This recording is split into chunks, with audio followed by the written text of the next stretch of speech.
Fala pessoal, boa noite. Meu nome é Matheus, estou na Faculdade Unisalles. Vou falar agora, apresentar um projeto sobre arquitetura limpa, conceito, design, etc., para a matéria de projeto website back-end.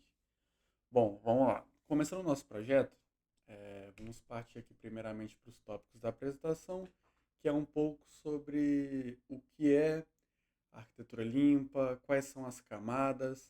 Aí, a partir do terceiro tópico, a gente já entra mais a fundo, detalhado nas camadas, que seria entidade, caso de uso, adaptadores de interface, frameworks e drivers, e a sétima e última, que seria a conclusão.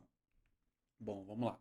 Primeiramente, um resumo bem resumido do que seria arquitetura limpa, que seria basicamente um conjunto de princípios de design de software que foi definido justamente pelo nosso apelidado Tom Bob, que seria o Robert Martin.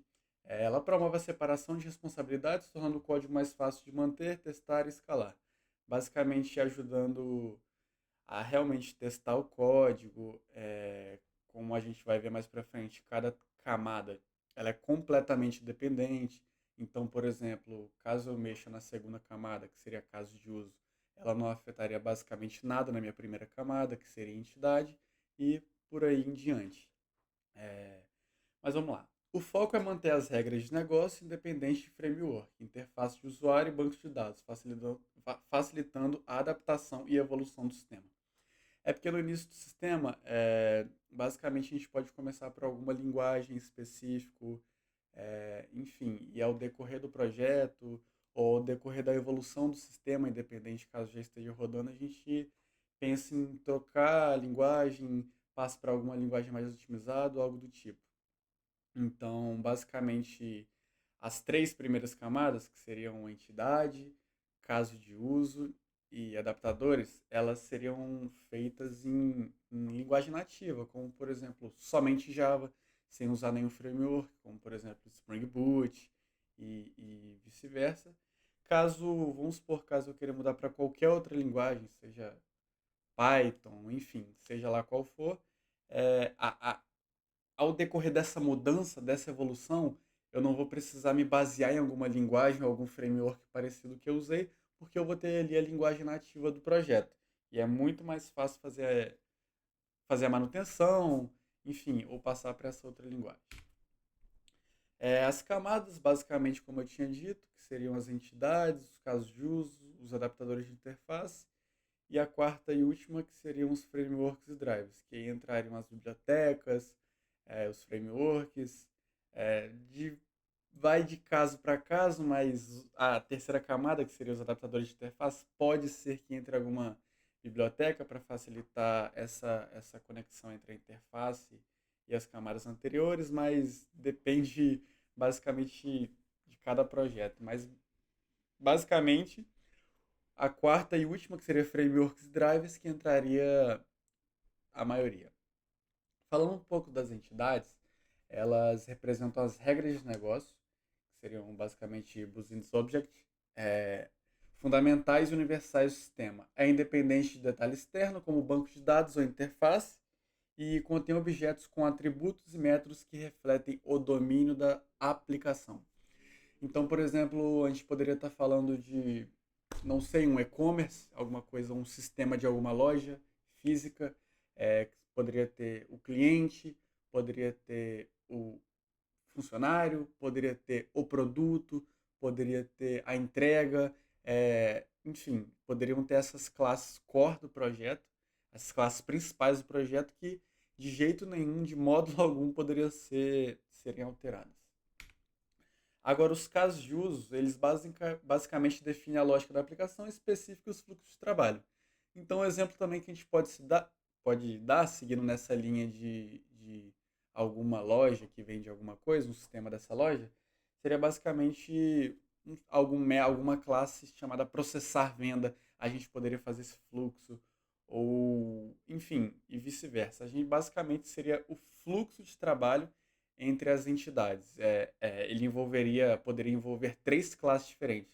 Por exemplo, eu processar alguma venda, eu envolvo o cliente, eu envolvo o funcionário e eu envolvo o produto. assim como se fossem três relacionais. Aqui eu trabalharia em cima desse fluxo de trabalho. Enfim, ele orquestra a interação entre as entidades para atender os requisitos do sistema. Isola as regras de negócio de alto nível, facilitando testes e manutenção. Como foi dito na primeira camada, que são as entidades, basicamente ele isola as regras de negócio e apenas orquestra elas trabalhando ali em cima. Passando por quinto slide e a terceira camada, seriam os adaptadores de interface. Atua como tradutor entre as camadas internas e externas, inclui controladores, gateways e APIs que convertem dados e solicitações. Permite que a interface de usuário e outros sistemas se comuniquem com a lógica de negócio. Então, basicamente, seria a minha quarta camada se comunicando com as minhas camadas anteriores. Basicamente, esses são os adaptadores de interface. Quarto e última entidade são os frameworks e drivers. Contém detalhes externos, como banco de dados, interfaces gráficas e frameworks. Como eu tinha dito lá na primeira camada, a entidade, a gente pode fazer alteração também de linguagem de programação, mas a gente também pode fazer alteração de banco de dados. Então vamos supor que hoje eu uso MySQL, amanhã eu estou usando Oracle, amanhã eu estou usando um SQL Server, enfim. É, é a camada mais externa e dependente de outras camadas internas. Basicamente, a arquitetura limpa, ela sempre vai depender da camada anterior, mesmo a camada anterior ou cada camada ser basicamente independente. Facilita a integração com tecnologia e ferramentas sem impactar o núcleo do sistema. Ou seja, vamos supor que hoje eu estou usando determinado framework que é muito antigo, eu já está em uso desde há 15 anos e eu quero otimizar essa minha interface com o usuário, eu quero usar outro framework mais novo. Eu posso fazer alteração somente nessa última camada, sem alterar a terceira, segunda e a primeira camada, assim, sem alterar basicamente regras de negócio nenhuma. Então, por isso que sistemas longevos, sistemas a longo prazo, a gente sempre opta por usar esse tipo de arquitetura, esse tipo de design. A conclusão é que a arquitetura limpa oferece um modelo para construir sistemas robustos e adaptáveis, separando responsabilidades em camadas bem definidas. Como eu tinha dito, cada camada tem a sua função específica dentro de um projeto. Essa estrutura facilita a manutenção, os testes e a evolução de software, permitindo que as mudanças em uma camada não afetem negativamente as demais. Ao adotar esses princípios, desenvolvedores podem criar aplicações mais sustentáveis e alinhadas às necessidades do negócio.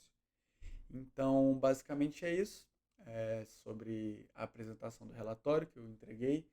E basicamente esse é o vídeo. Boa noite e até!